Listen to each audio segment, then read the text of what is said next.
Bezrat Hashem, le Zohar de ce matin, dans le Chok l'Israël, le Zohar de Parashat Vaikra.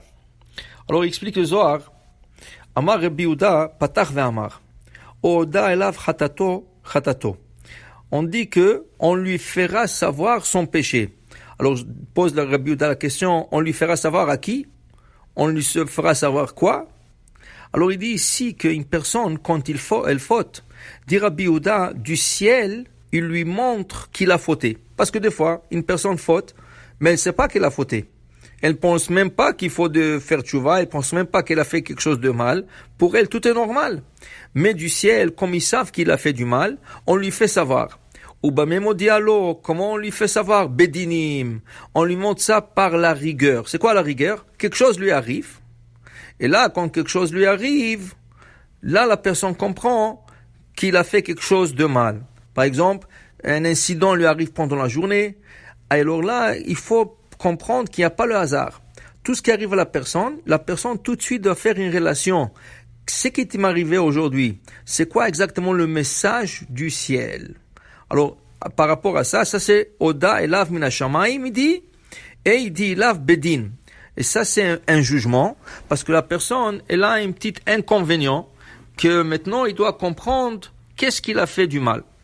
Mais, il y a une autre manière que le ciel, et ainsi dit le Akadosh Baruch Hu, le Zohar, Rabbi Yehuda, ainsi est arrivé à David Amelech.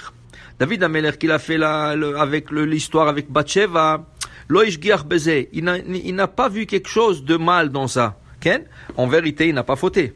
Parce que Uriah Hitti, avant de sortir de la guerre, il a donné un guet à sa femme, comme tous les soldats de David d'ailleurs. David a instauré que tous ces soldats doivent donner un guet à la femme, en cas où que le soldat ne revient pas du champ de la guerre.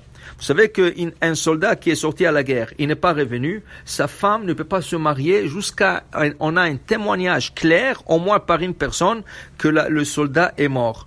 Tant qu'on n'a pas ce témoignage, la femme ne pourra jamais se marier. D'ailleurs, il y a une histoire très fameuse en Israël avec un des pilotes que depuis plus que 30 ans, il a disparu, Ron Arad. Et jusqu'à aujourd'hui, on n'a pas trouvé encore son corps. Et là, on ne sait pas s'il est mort, s'il est vivant. Et pour le doute, sa femme, la pauvre, qui était toute jeune quand elle se mariait, elle, jusqu'à aujourd'hui, elle ne pouvait pas se marier. Okay? Alors, pour dire que David Amelech, pour détourner ce problème, qu'est-ce qu'il a fait? Il a fait donner des guettes à tous ces soldats, à leurs femmes, pour qu'en cas où qu'il ne revient pas, la femme est divorcée. Alors, puisque Uriah, qui est son général d'armée, a donné le guet à sa femme, et il sortit à la guerre, et David Amelech, entre-temps, était avec la femme, comme elle était déjà divorcée, alors David ne voyait pas du mal, il pensait pas qu'il a fait quelque chose de mal. Qu'est-ce qu'il fait à Akadosh Baruch Hu? Il lui envoie le prophète Nathan, qui va lui raconter une petite histoire.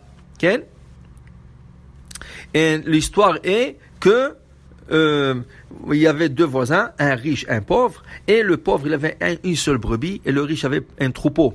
Et là, le riche a reçu des invités, et il avait pitié de son troupeau pour prendre une brebis, l'égorger, la préparer pour souper. Qu'est-ce qu'il a fait? Il est parti dans le troupeau du pauvre, il lui a pris la seule brebis qu'il avait, et il l'a préparé pour le souper. Tout de suite, quand David Amelech entend cette histoire, il dit, celui qui l'a fait mérite une peine capitale. Il faut le tuer.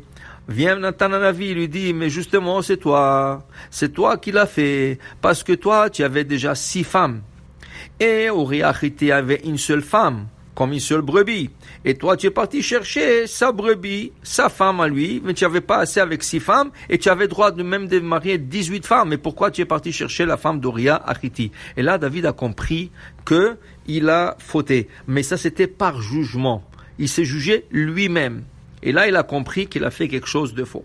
Mais continue Rabbi Yehuda dans le Zohar ce matin, et il nous explique qu'il y a une autre manière que le ciel fait savoir à une personne qu'elle a fauté. Mais cette manière, elle est beaucoup plus douce. Elle est raka, elle est douce. Comment? Il dit ici, à travers l'étude de la Torah.